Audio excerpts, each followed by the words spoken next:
which is going to sound something like this. That's C. Or you want it to be something higher pitched like G. Or E. It depends, whichever you want it to be. Simple.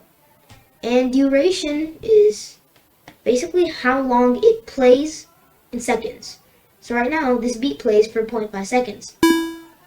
If I wanted it to play for 1 second. If I wanted it to play for 5 seconds.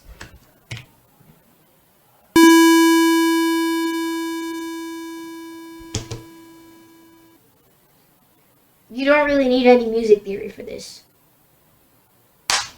Now, why does this matter? 2 reasons. First, it's satisfying. Your robot making sound feels alive in a way that silent robots don't. But a second, and this is the one that actually matters in FLL, sound is a debugging tool.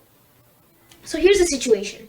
You're at a competition, your robot starts its run, something goes wrong halfway through. But you're standing a few meters away from the screen, and you can't see what's going on. You have no idea what mission step it failed on. Now imagine if every time your robot completes a mission step, it beeps. 1 beep, mission done. 2 beeps, mission 2 done. Suddenly you know exactly where in the run it broke, without touching the robot, without reading the screen, just from the sound. So let's build that into our program right now. I'm going to be adding a beep after every major step. So let's start it. Alright, so this is our program. Basically, it means first beep, grab complete. Second beep, return complete. Different pitches, so you can tell them apart just by sound. Lower pitch means it grabbed the can, and a higher pitch means it returned the can. Let's run it. So it got it, and then it returned it. And one more thing, a startup beep. I put this at the beginning of every single program. So that tells me the program actually started.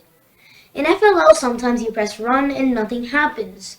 Maybe a port is disconnected, maybe the program didn't load. If you hear that startup beep, you know it ran. If you don't hear it, something's wrong before the robot even moves. Small thing, saves a lot of confusion. Okay, so now let's run the full updated program. Started, grabbed it, returned it back. And that's all it sounds. Short, useful, and from now on, every program we build is going to start with that startup beep. Central control. Let's move on to motors. So far in this series, every time we've moved the robot, we've used the drive forward block, the turn block, the open claw, and close claw blocks. And those work great. But here's the thing. Those blocks are high level. They handle a lot of decisions for you automatically. Drive forward 30 centimeters. The block figures out how fast to spin each motor, how long to run, when to stop. You give it a distance and it handles the rest. Today, we're going 1 level deeper. You're going to look at the motor blocks directly. And understanding this changes how you think about your robot. Before we touch anything, let's be sure about what's plugged in where. So in this virtual robot, I can open the side menu, and here you're going to see something called port wiring. You can adjust what you want it to be ported to, but we'll keep it like as it is for now. Port A is the right wheel motor. Port B is the left wheel motor. Port C is the claw.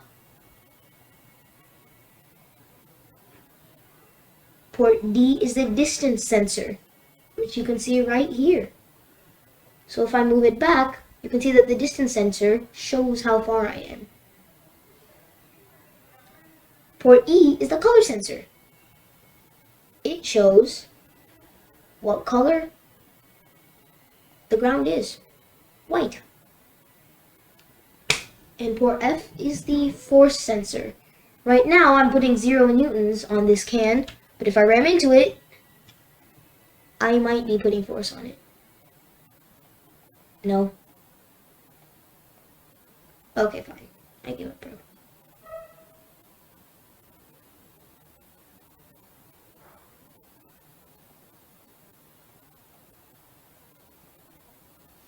Anyways. Now here's something important. The run motor block, the one that says run motor for rotations, degrees, or seconds, that only works on A and B. If you try to run it on C, D, E, or F, nothing happens. Why? Because C is the claw and it has its own dedicated blocks, open claw and closed claw. D, E, and F are the sensors. They don't have motors to run. So the motor blocks are specifically for your drive motors A and B. Everything else is handled by its own purpose-built blocks. This is actually good design. Instead of making you figure out how many rotations it takes to open a claw, they just built a block that says open claw and handles it. The raw motor blocks are when you need precise manual control, which is exactly what driving is. So let's take a look at the run motor block. It says run motor A for 1 rotation, 1 full spin of the wheel. In real terms, with a 56